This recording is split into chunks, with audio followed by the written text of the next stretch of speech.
Bem-vindo ao podcast Estrangeiros e Peregrinos. A mensagem de hoje será apresentada por Dennis Allen. Hoje vamos refletir sobre refúgio no templo do Senhor. Se você perdeu a mensagem de ontem, episódio 461, seria interessante voltar e ouvir, porque a mensagem de hoje é uma continuação do mesmo tema. Quando Deus deu ao seu povo símbolos religiosos, era importante demonstrar respeito. Ele exigia todo cuidado ao se aproximar dos móveis sagrados e do próprio templo do Antigo Testamento.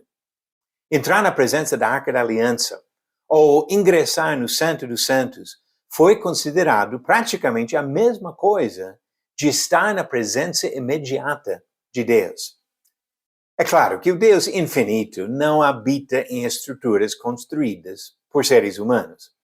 Ao dedicar o templo em Jerusalém, o rei Salomão disse ao Senhor, em 1 Reis 8, versículo 27, mas será que, de fato, Deus poderia habitar na terra? Eis que os céus e até o céu dos céus não te podem conter, muito menos este templo que eu edifiquei. Apesar desse entendimento correto por parte de Salomão, o povo mostrou sua tendência de atribuir aos símbolos um poder protetivo indevido. Um exemplo claro surge na última geração do reino de Judá, quando Deus preparava o castigo da nação idólatra e rebelde. Deus mandou o profeta Jeremias a pregar na frente do templo e chamar o povo ao arrependimento. Jeremias disse no capítulo 7, versículos 3 e 4 do seu livro, assim diz o Senhor dos Exércitos, o Deus de Israel, corrijam a sua conduta e as suas ações, e eu os farei habitar neste lugar. Não confiem em palavras falsas, dizendo, templo do Senhor, este é o templo do Senhor. Deus ainda estendia ao povo uma oportunidade para se arrependerem e evitarem a destruição. Mas ele deixou claro que teriam que mudar seus corações e seu procedimento. Seria tolice fatal imaginar que seriam protegidos pela presença desse santuário de Deus. Nós fazemos a mesma coisa hoje.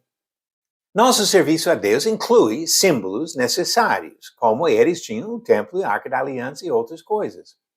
O batismo simboliza o sepultamento, um passo necessário para receber perdão dos nossos pecados, como diz Pedro em Atos 2:38 e Paulo em Romanos capítulo 6, do versículo 3 a 6.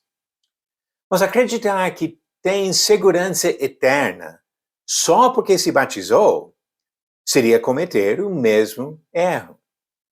Outro exemplo, os elementos da ceia do Senhor representam o corpo e o sangue de Jesus. É importante participar dessa celebração com seriedade.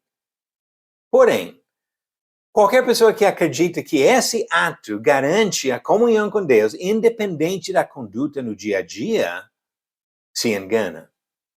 Os cristãos devem participar em conjunto no contexto de uma igreja, mas qualquer pessoa que imagina que ser membro de uma igreja seja suficiente, se engana. Nós precisamos obedecer às instruções de Deus sobre a salvação, sobre a adoração, mas nossa relação com Ele depende também da caminhada no dia a dia, em submissão ao Senhor. Não confiemos em palavras falsas. Você conseguiu acertar a pergunta de ontem?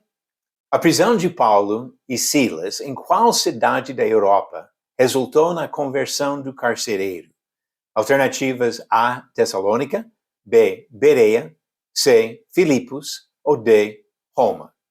A resposta certa, alternativa C, Filipos. Encontramos essa história da prisão de Paulo e Silas e a conversão do carcereiro em Atos capítulo 16. E a pergunta de hoje, quando os amalequitas atacaram Israel em Refidim, Moisés mandou qual homem a conduzir os homens na batalha? Alternativas A, Arão, B, Sansão, C, Davi ou D, Josué.